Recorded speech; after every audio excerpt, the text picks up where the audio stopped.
ఒకప్పుడు మైథాలజీ అంటే కేవలం దేవుళ్ళ సినిమాలు అనుకునేవాళ్ళం. కానీ ఇప్పుడు సీన్ మారింది. మన పురాణాల్లోని పవర్ నేటి మోడర్న్ టెక్నాలజీతో తోడైతే బాక్స్ ఆఫీస్ దగ్గర వండర్స్ క్రియేట్ అవుతాయని టాలీవుడ్ డైరెక్టర్స్ ప్రూవ్ చేస్తున్నారు. దర్శక ధీరుడు రాజమౌళి వేసిన బాటలో నాగ్ అశ్విన్ వంటి యంగ్ డైరెక్టర్ సరికొత్త వరల్డ్ ని క్రియేట్ చేస్తున్నారు. అసలు టాలీవుడ్ లో ఈ మైథాలజీ ట్రెండ్ ఎలా మొదలైంది? Watch the story. Telugu cinema అంటే కేవలం పాటలు, ఫైట్లు మాత్రమే కాదు, మన సంస్కృతిని ప్రపంచానికి చాటి చెప్పి గొప్ప మీడియం అని నిరూపించారు ఎస్ఎస్ రాజమౌళి. ఆయన తీసిన మగధీర నుంచి బాహుబలి వరకు ప్రతి సినిమాలోనూ భారతీయ ఇతిహాసాల ఛాయలు కనిపిస్తాయి. ముఖ్యంగా యమదొంగలో పౌరాణిక డైలాగ్లను కమర్షియల్ ఎలిమెంట్స్తో మిక్స్ చేసి మాస్ ఆడియన్స్కు సైతం మైథాలజీపై ఇంట్రెస్ట్ కలిగేలా చేశారు. రాజమౌళికి మహాభారతం, రామాయణం అంటే ప్రాణం. అందుకే తన సినిమాలో హీరోల క్యారెక్టరైజేషన్ను ఆ ఇతిహాసాల్లోని పాత్రల ఆధారంగానే డిజైన్ చేస్తారు. బాహుబలిలో అమరేంద్ర బాహుబలి ధర్మం కోసం నిలబడిన వెనుక రాముడి లక్షణాలు కనిపిస్తే పల్నాటి యుద్ధం వంటి ఎలిమెంట్స్ కూడా మనకు గుర్తొస్తాయి. విజువల్ ఎఫెక్ట్స్ వాడడంలో ఆయనే సాటి.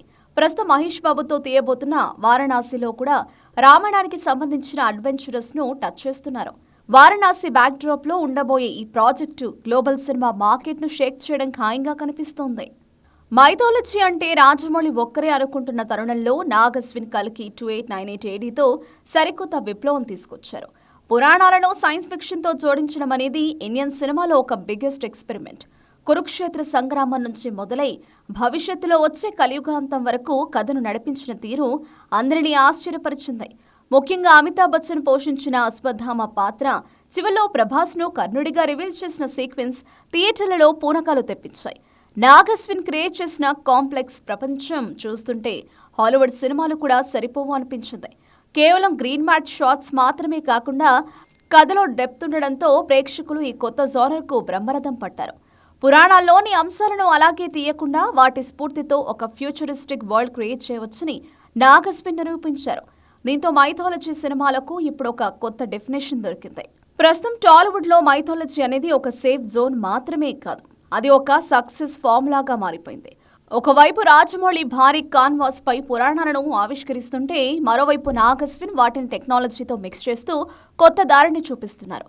వీరిద్దరి బాటలోనే త్రివిక్రమ్ కూడా నడుస్తున్నాడు. ఎన్టీఆర్ తో గాడ్ ఆఫ్ వార్ పేరుతో సినిమాను ప్లాన్ చేశారు. మరికొందరు దర్శకులు కూడా ఇతిహాసాల వైపు అడుగులు వేస్తున్నారు. ఇప్పటికే హనుమాన్ వంటి సినిమాలు చిన్న బడ్జెట్తో వచ్చి పెద్ద మైథలాజికల్ హిట్ అందుకున్నాయి. ప్రేక్షకులు కూడా రొటీన్ మాస్ సినిమాల కంటే మన మూలాల్లోని కథలను ఆధునిక పద్ధతిలో చూడడానికి ఇష్టపడుతున్నారు.